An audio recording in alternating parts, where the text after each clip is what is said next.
Perkenalkan, nama saya Maria Avelina Kewa, NIM 20520061, kelas IP 1L.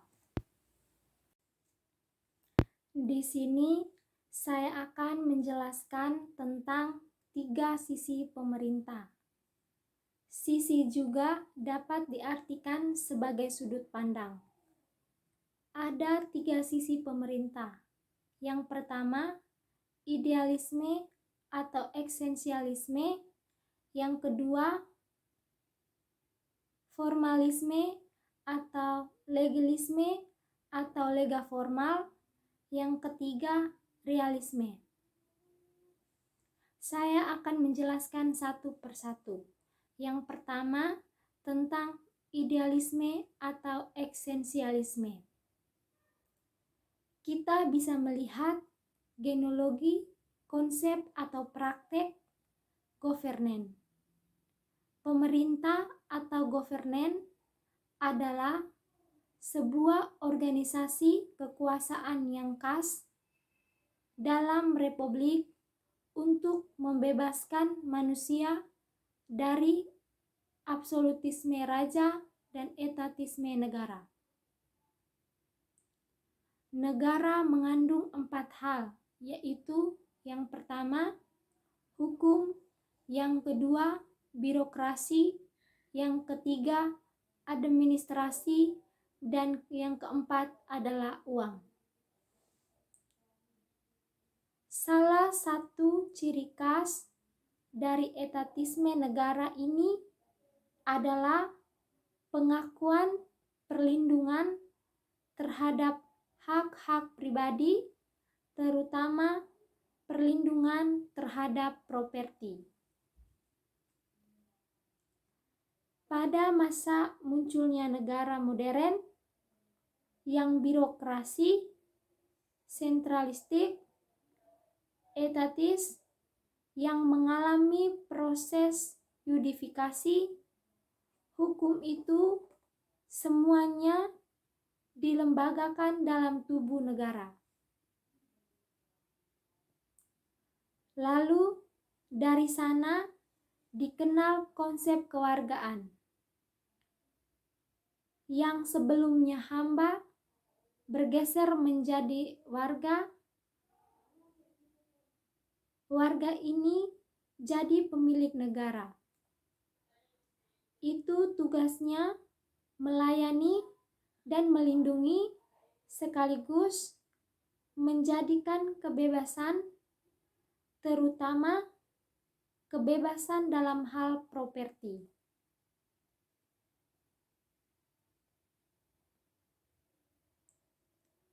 Liberalnya pada sisi ekonomi. Negara menjamin kepemilikan, negara juga mendukung perkembangan kapitalisme, tetapi demokrasi nanti dulu. Artinya, demokrasi di Eropa terjadi setelah perang. Jadi sebelumnya, kekuasaan yang paling utama itu adalah di tangan negara. Negara etatis di Eropa termaksud negara hukum.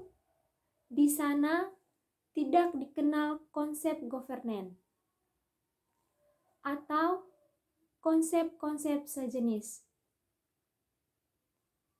Umumnya para pejabat tugasnya adalah menjalankan negara, menjalankan hukum-hukum negara itu, baik dalam rangka untuk menjaga negara itu sendiri maupun untuk melayani dan melindungi warga negara.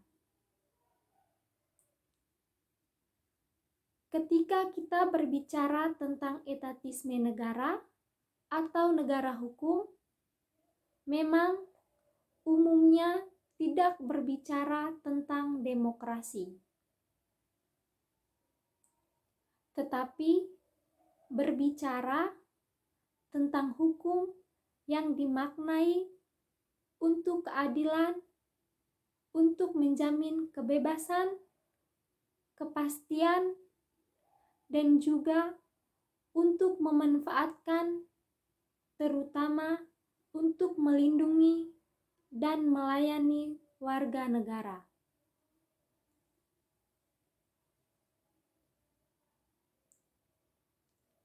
Di Indonesia, yang namanya hukum ada di Mahkamah Agung, Mahkamah Konstitusi, birokrasi, administrasi ada di tangan presiden. Soal keuangan berada di tangan Badan Pemeriksa Keuangan. Lalu di lembaga-lembaga ekstra negara yang lain digunakan untuk mengordering etik, menata, melayankan negara. Etatisme negara, sentralisme politik di tangan negara. Governance, konsep pemerintah dimunculkan sebagai kritik atas raja dan negara sentralis, birokrasi, sehingga berbicara tentang pemerintah itu disebut sebagai republiknisme. Kata kuncinya adalah pemerintah itu sendiri, demokrasi dan rakyat.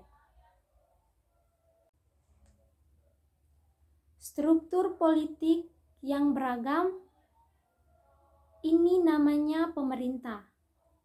Lalu ada parlemen, kemudian ada struktur-struktur yang lain, yaitu ada kelompok kepentingan dan sebagaimananya. Lalu yang mewarnai dinamika pemerintah, artinya penyelenggaraan pemerintahan sebagai sebuah identitas yang besar. Penyelenggaraan negara itu tidak hanya disandarkan atau bekerja dengan mekanisme hukum semata atau mekanisme birokrasi dan administrasi maupun uang, tetapi melalui mekanisme politik rakyat dan demokrasi. Ada dua track, yaitu yang pertama, pemerintah berhubung dengan politik, rakyat, dan demokrasi, parlemen, kedaulatan. Sedangkan negara berhubungan dengan hukum, birokrasi, administrasi, uang, dan warga. Esensi pemerintah adalah kebebasan liberalisme. Yang kedua, formalisme atau lega formal. Artinya, pemerintah dilihat sebagai kekuasaan. Pendekatan lega formal tidak perlu lagi melihat esensi, melihat makna di balik konsep pemerintah. Eksekutif yang disebut pemerintah punya mesin. Mesin administrasi disebut sebagai birokrasi, sehingga lega formal birokrasi menjadi mesin pemerintah. Bekerja sebagai pemersatu bangsa, sebagai pelayan warga, dan sebagai pelaksana kebijakan pemerintah. Penguasa yang memegang kekuasaan disebut pemerintah tanpa melihat esensinya secara dalam. Misalnya, Kerajaan Arab Saudi disebut pemerintah Arab Saudi. Tugas pemerintah adalah menyelenggarakan rakyat, bukan governen. Yang ketiga, realisme. Melihat pemerintah secara nyata. Misalnya, ilmu ekonomi secara pemerintah berbicara tentang kegagalan dalam distribusi barang. Misalnya, minyak goreng yang langka dan mahal. Pemerintah dalam jalan pikirannya mengalami secara genealogi empirik ada pergeseran dari konsep yuridiko politik berbicara tentang kedaulatan pemerintah. Awalnya berdaulat, lama-kelamaan berubah menjadi politik, berubah menjadi biro politik. Pemerintah itu lebih rasional, tidak hanya berbicara tentang idealisme, tentang kedaulatan. Pemerintah bekerja untuk menyasar penduduk dengan pendekatan biologis. Munculnya ekonomi politik semakin bergeser bahwa pemerintah itu intinya menurut cara pandang ekonomi politik adalah ekonomi yang dimaksud dalam praktek politik atau pasar bebas. Munculnya revolusi industri yang pertama, tumbuhnya kapasitas pasar bebas, ini karena kelincahan pemerintah, karena keputusan politik pemerintah. Tanpa keputusan politik, pemerintah tidak ada pasar bebas. Dari tiga sisi pemerintah, saya akan memberikan contoh di bagian realisme. Contohnya, peran pemerintah atasi pandemi COVID-19.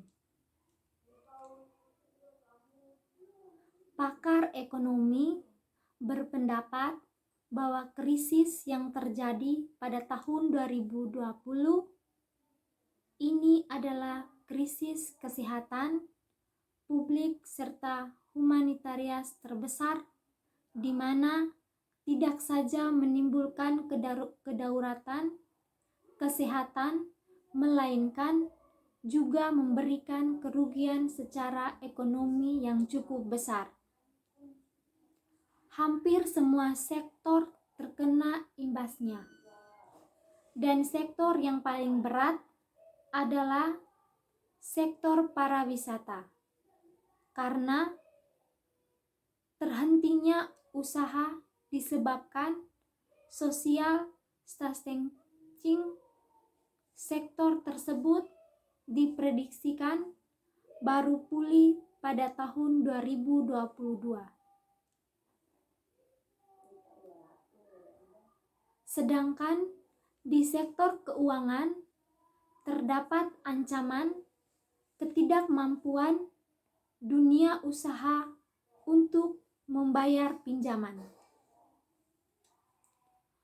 Oleh karena itu, melakukan monitoring terhadap sektor produktif yang paling terkena dampak COVID-19.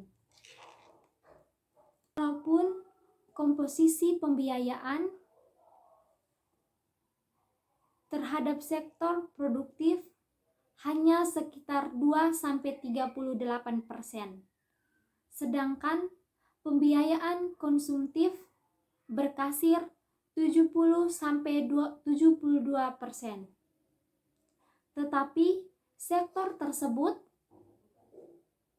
yang memberi efek multiplier yang lebih banyak per keekonomian dibandingkan pembiayaan konsumtif. Salah satu kebijakan yang dilakukan oleh pemerintah yang tertuang dalam Peraturan Otoritas Jasa Keuangan Nomor 1 tahun